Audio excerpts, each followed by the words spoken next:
Heart of Oak by John Williams will take center stage later in this episode of the Mauritius campaign. This has a wonderful method of figuring out how things work on the strategic scale. We're going to look at the strategic scale of the islands of Mauritius shortly, but before we do, I want to turn our attention back to last episode. See, one of the great things about this hobby is that it provides an escape from the everyday. And it doesn't just do it when you're sitting down at the table with your little measuring stick and your little dice and your happy little boat sailing around.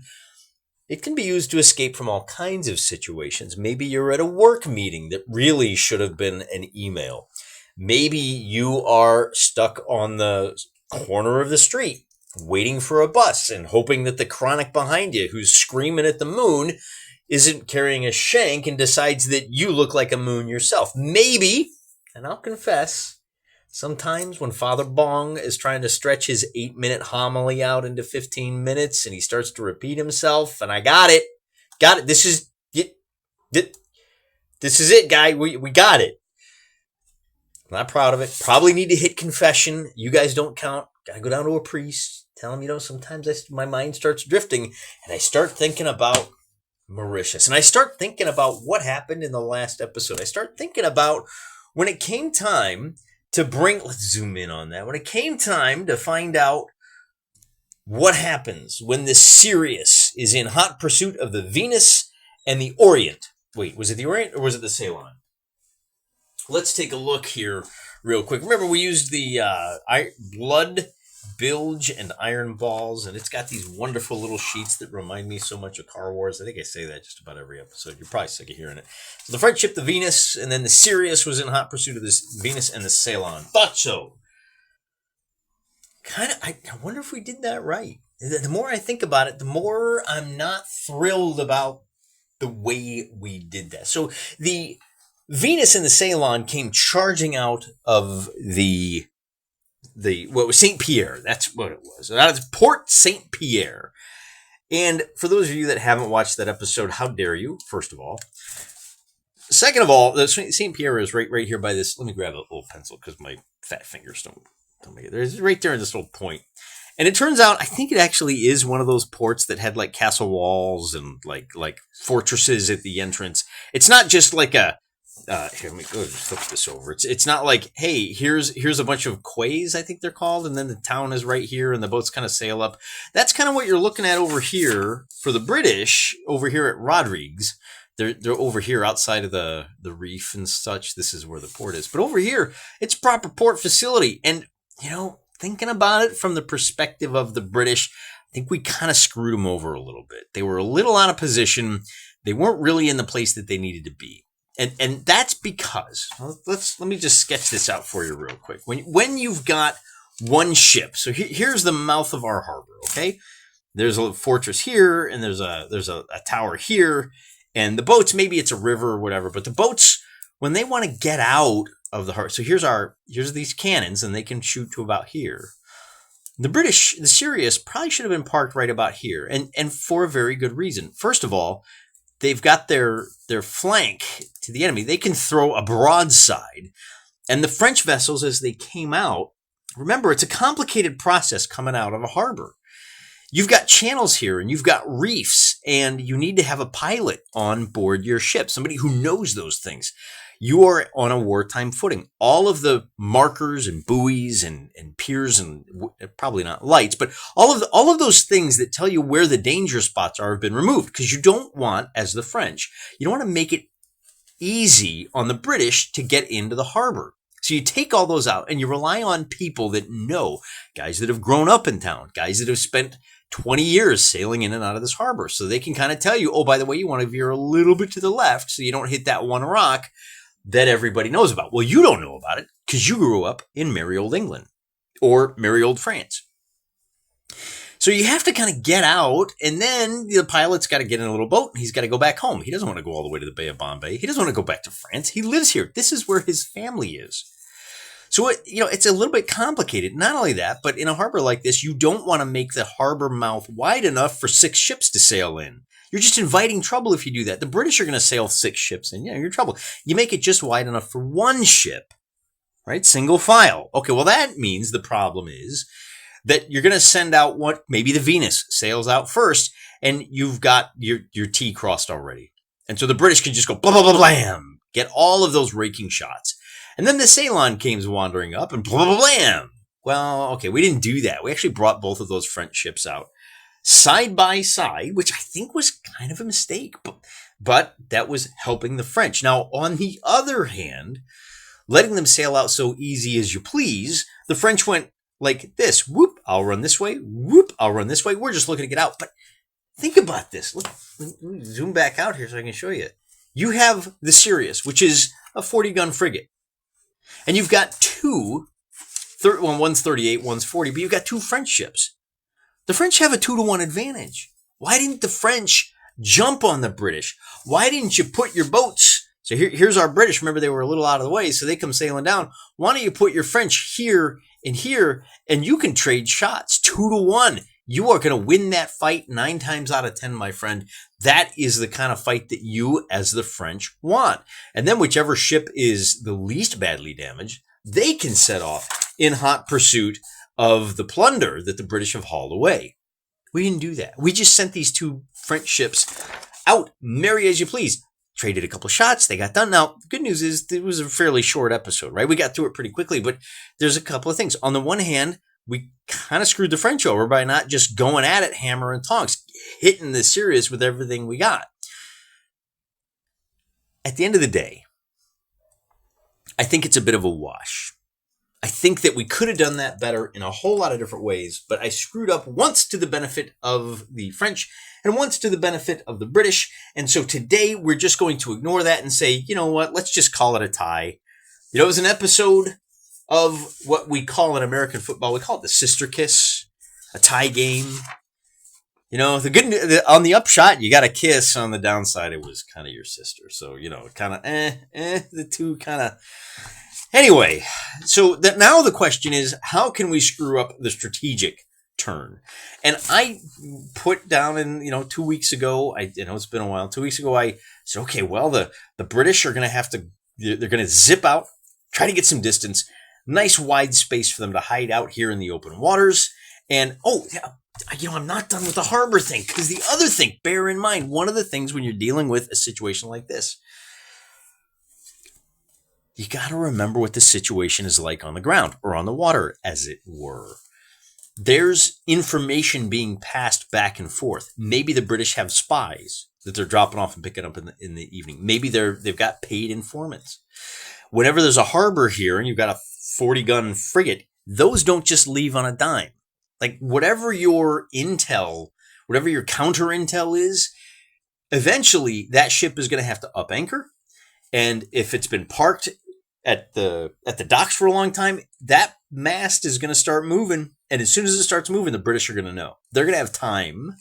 And like I said, it takes time for the French to get into position to make that run out of the harbor mouth, even with the wind at their back. But that's time the British can use to get into position. Like they know these guys are coming. So that's the other thing you have to factor in. This whole thing is so complicated, man. It's almost like people did this for a living. And I'm just here trying to figure it out every 20 minutes. So that's the other thing, is that the British really do have an advantage that they can put their ship wherever they want it for when the French finally do come out. And now you can kind of hand wave and narrative that away.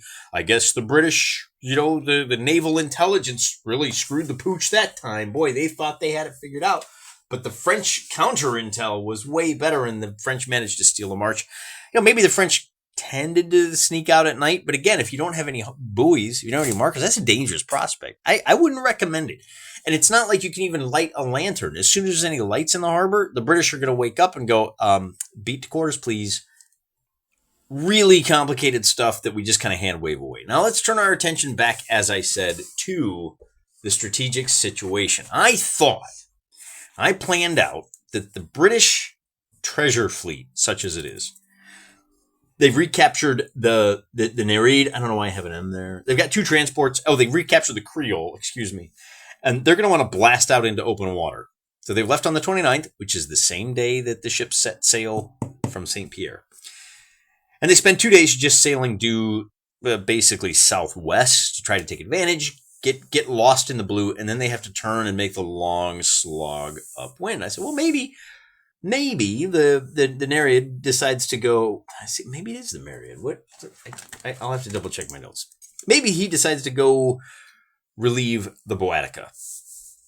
And the Boetica makes a long slog, and they're going to get back on the same day. But all of this has changed now, hasn't it? Because the Venus has set sail to try to find these guys. And the Venus, now we need to think about this. We got to set a path for the Venus. And I should probably break out the old Crayolas, colored pencils. And I'm going to write down a little pale blue dotted path. So the Venus is going to do, they've already kind of come out, and they're going to hug the coast, such as it is. And they're going to start working their way this way. Now, they don't know that the path that the British took. So that we have to kind of shut our brain off for a minute. I don't know. Boy, that's really pale. You guys are barely going to be able to see that. There we go. So they're going to wind up sailing down to the edge of the table. And, again, they're sailing kind of upwind. And I think maybe if we go due north, they can kind of race a little bit faster. And I don't know how long we're going to do this, but I think we kind of do a path like this. We'll do one more, and then they say, all right, you know what? That's it. It's time to go back to, maybe we put them to St. Pierre. So that's the Venus. That's the route the Venus is going to take. They're going to crisscross looking. The good news is, now the bad news for them is that they are being pursued by the Sirius, right? So the Sirius is going to be matching them move for move. Boop, boop, boop, boop, boop, boop, boop. Now that's great because it adds another variable. Hard to say what's going to happen next. But before we can do anything else, we have to say, well, what is the Venus or the Ceylon going to do? And the Ceylon is going to sail up to here, and they're going against the wind. Remember, the wind is in this direction. That's coming out of the east-southeast. And so if they're going to try to intercept too, then they're going to be kind of running a little bit behind. They're going to want to stay plenty far away from the Boetica, where she's patrolling in this area. And I think we can, now they can safely pass as close to Réunion as they want. So I think maybe we just bring them upwind a little, something like this. They're going to cross paths way later. And I think, again, they're going to be sailing upwind this whole time. And then I think we just bring them back. And let's bring them to, since the Saint Denis is available, I should probably put some arrows on here so we know exactly. It's getting a little bit confusing, you know what I'm saying? I'll do longer dashes, but we'll bring them back to St. Pierre like that. So I've just kind of sketched these out without paying too much attention to distances or time. At this point, we need to take a look because things get a little bit more complicated. As I was drawing my little blue lines, I remembered that your frigates are going to be moving at a very different pace than the convoy. And that's why the Myriad, I got this wrong. We have to take a look. If you are using the strategic, this is the rates that the ships move. Your convoys are only moving 10 millimeters upwind, but your frigates, and I just do average. You can say if they're hookers, if they're doing really well, then they move a little bit faster. And if hookers means they're really bad. Hookers are bad guys. Then if you're smart sailing ship, then you get a little bit of a boost, but that's not really the case. So this is part of why the Boetica is going to be able to make much better time getting home than the convoy. In fact, the Boetica may be able to sail down and intercept the convoy. So we got to factor that in. But first, I think it's important to remember the convoy will be taking this path. Except, let's find out if the Myriad, one of these days I'm going to look it up, but I'm going to remember. One of these days I'm going to pay attention when you guys tell me, because some of you guys keep reminding me, and I'm a dullard. So there's three different possibilities here. One is everybody stays together along the southern track. The second possibility is they split up. So that's a 1 or a 2. I'll even write that down. 1 to 2. On a 3 to 4, they're going to split. And on a 5 to 6, everybody is going to follow this track here. So we roll a die, and on a 3 or 4, they are going to split up. So, boy, the convoy is going to be left undefended. Now, I rolled that after writing out these blue, because if I wanted to, and then at this point, I think we really should just declare that we're going to go back to port. Okay. If the Venus doesn't encounter anybody after this 1, 2, 3, 4, 5, sixth attempt, they're just going to go back to, and probably back to, let's just declare it right now, Saint Pierre or Saint. Did I say escape from Saint Pierre? Should have been escape from Saint Paul. What, I can't remember what Saint. It's not Saint Louis. Can't remember what that port is. Anywho, back to port. Lol. Okay, got it. So now we need to actually start measuring. And the interesting thing here is this back to port. We're gonna have to figure out exactly at what point does the Sirius catch up with the Venus. They're gonna be sailing at the same speed the whole time. But this could really make things interesting because if the Venus does catch up with that convoy before the Myriad leaves, then you may have a situation where the Myriad and the Creole and the Sirius are now chasing after the Venus, trying to chase her out. So the Venus may actually catch up with this convoy and then decide this is not a healthy fight. I'm out of here. At which point the British are likely to let her go because they really just want to get back here. They got their prize. They got all their loot. The Admiral wants his booty, so to speak. So we could pay for some booty, so to speak. I'm sorry. Admiral Rowley's an honorable man. He would never do that. And if he did, he would be very discreet. So where does that leave us? Well, it leaves us trying to measure out and figure what our distances are going to be. So we left on the morning of the 29th. And as I said, the frigates are going to be sailing, well, if we're going this direction, we're sailing upwind, right? So that means we're going to be sailing at 30 millimeters or 3 centimeters. So we'll call it kind of getting clear of the headland. And at the end of the first day, they're going to be right here. Boop.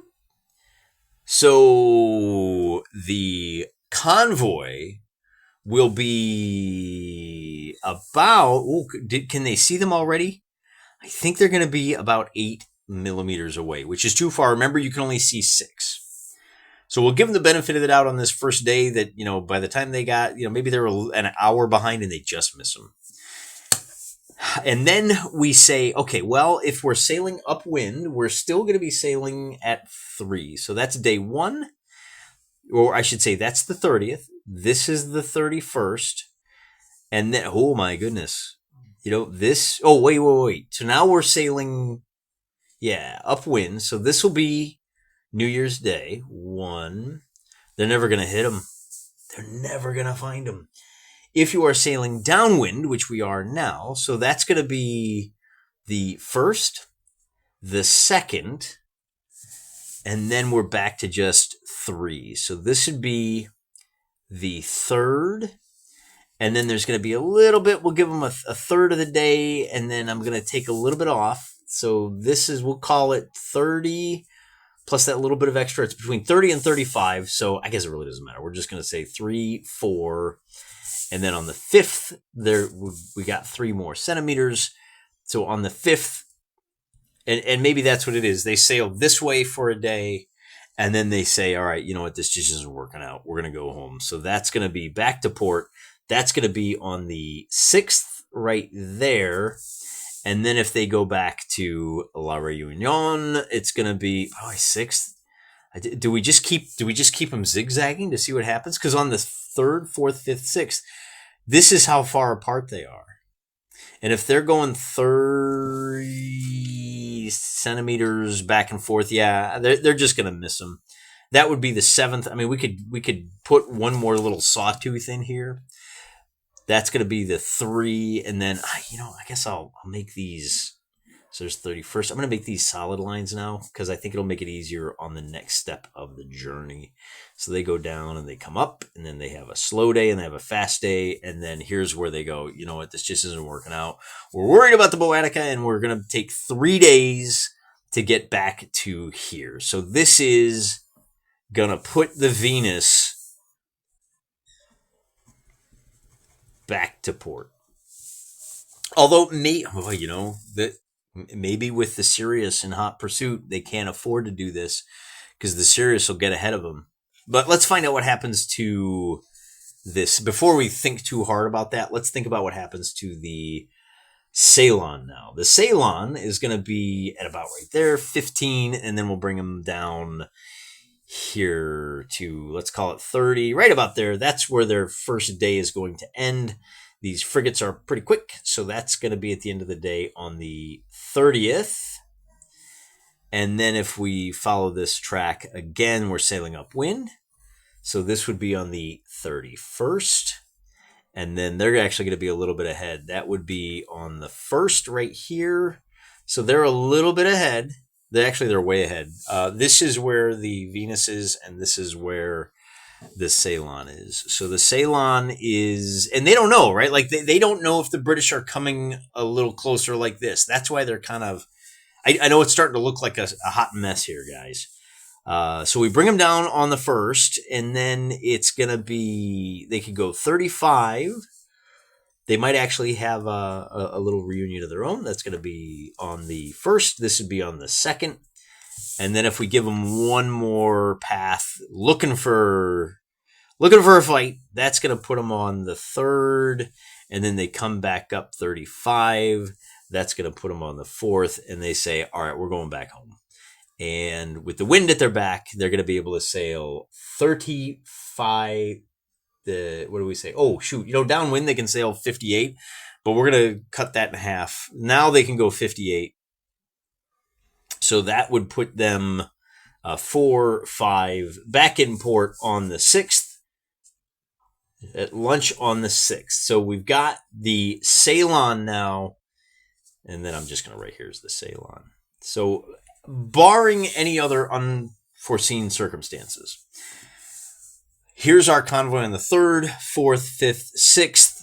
And then by the 6th, the Ceylon is back. So after all of this prowling about and patrolling, the French are just not going to be able to find the convoy. However, we may be able to do a 1v1, 1, 2, 3. Now, one of the things I would have done, and maybe we could do a convoy fight right here. This is really the only chance that they have. And this is where you are well within your rights as a referee to engage in what my role-playing game friends call convergence. A similar rule of thumb that's used in miniature war games was coined by the Gaslands guys. It's called the rule of carnage. And the way the rule of carnage works, if you're not sure if something is going to happen, err on the side of whatever does the most damage. Now, in role-playing game terms, this is where you've got multiple players whose factions are at cross purposes, and maybe they're in a very similar situation. They're both going to the same place to try to capture a thing, and you realize that one of them is going to get there 2 days early, and as the referee, you say, no, you know what? I'm going to tweak things a little bit. These guys are generally all going in opposite directions, but wherever I have a chance to kind of goose things, kind of massage them so that they run into each other and we have actual conflict, we call that convergence. And you essentially, I don't want to say you cheat, but you engineer things to create the most drama possible. And good players will appreciate that because they're not just about achieving their goals. They're about achieving their goals in spite of somebody else trying to prevent them. These are games of conflict. You have to look for where that conflict is. In this case, I suppose, this is downwind. We could scoot it back. These guys, there's a chance that we could engage the rule of carnage and have the Venus show up and intercept that convoy. Now, it just didn't happen. With all of this patrolling, the Venus, they were just way too fast. They had no idea where the British were. So I'm just going to go ahead and leave it as is. That the British are going to be able to make it back. The Boatica is going back to port. The Myriad is going to take over this patrolling. And for the time being, with no real major ships on station, so we got to swap out these British ships. They've been at sea for 4, 5, 6 months. They got to get back. The French now have the run of the show at La Réunion, but most of the stuff, the Sirius, I guess the question is, when does the Sirius return? Now that could be an interesting question, right? Because the Sirius may realize, hey, after pursuing these guys and they'll follow suit, let's find out when they break off. I'm going to roll a D10 to find out what day they say, look, now remember, they're in pursuit of the Venus. So the Venus is going to be 1, 2, 3, 4, 5, 6, 7, 8 days. I'm going to roll a D8. And this is when the Sirius says, I got to get back on station. Okay, so wait, they chase him for a single day? Okay, now what this means is that after, I probably should have rolled a D. I probably should have rolled it. Let me do that again. Because I'm not going to do, I'm going to roll 2D4 to give me a better spread where they're likely to maintain pursuit for about 5 days.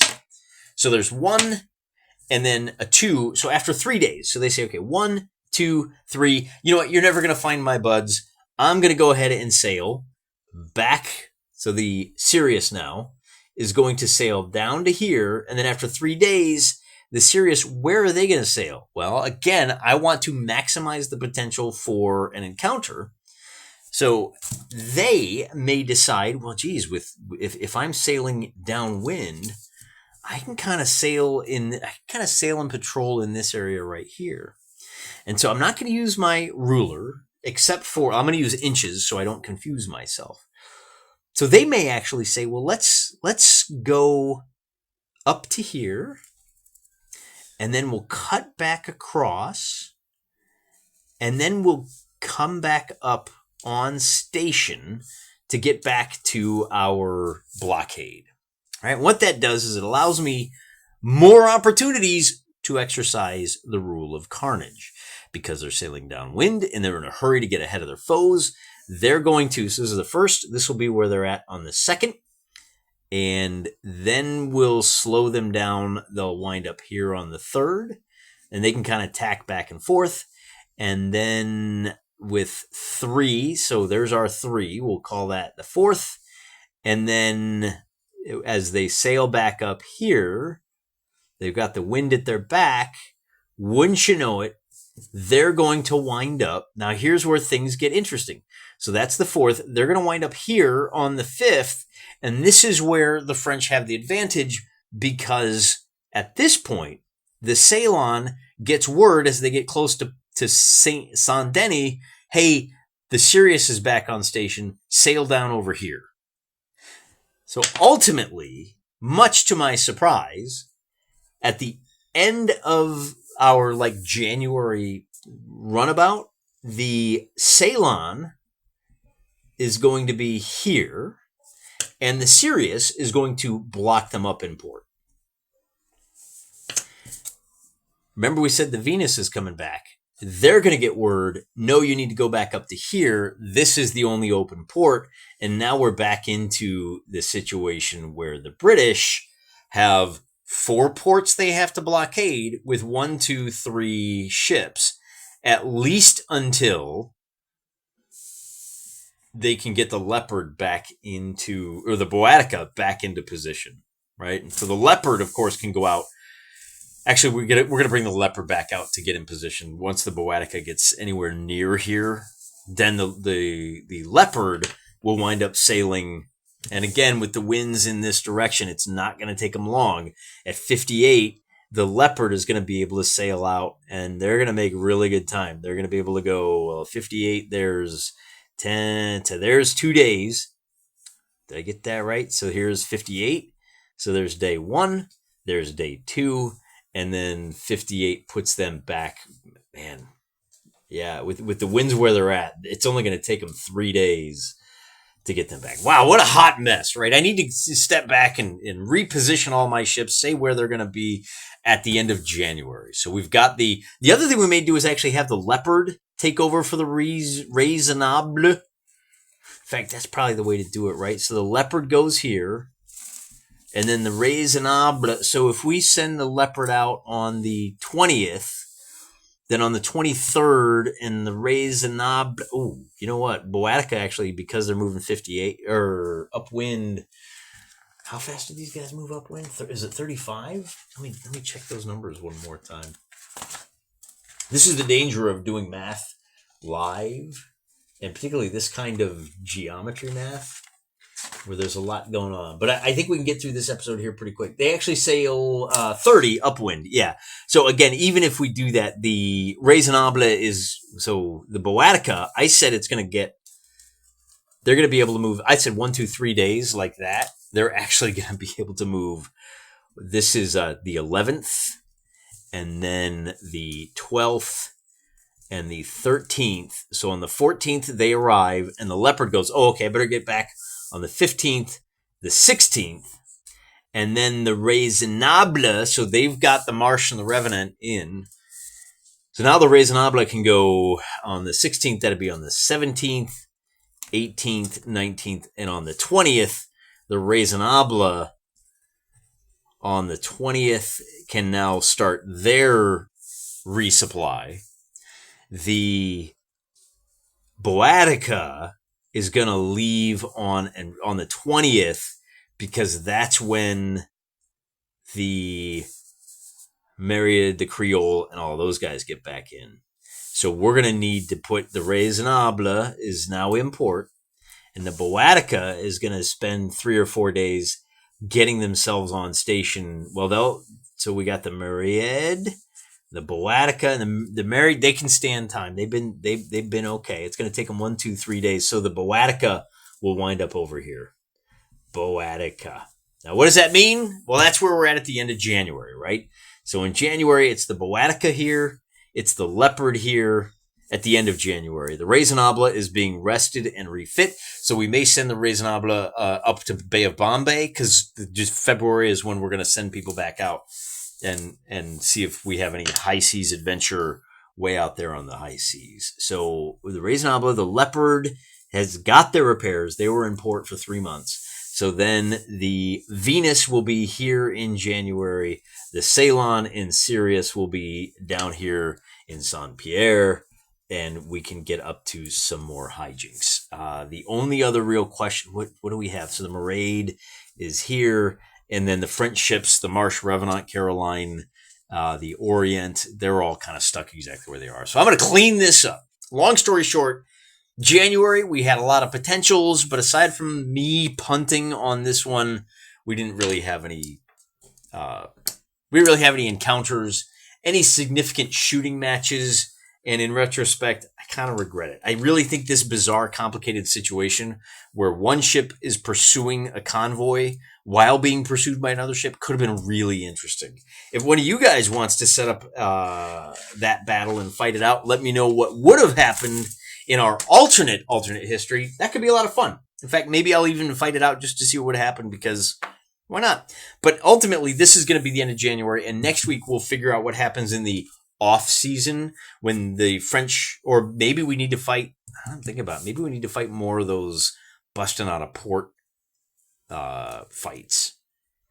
Because we got like 3 or 4 scenarios that we could generate for early February as the French decide to make their way up to the Bay of Bombay for another season of plunder and looting.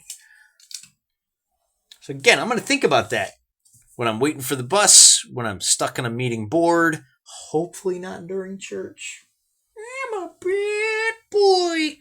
Sometimes, but that's why we have the gift of God's grace. He is a forgiving God, and boy, thank goodness for that, because I need all I can get. I could use your prayers in return. I mean, even if not in return, whether or not you do it, you know what's going to happen. I'm going to be praying for you.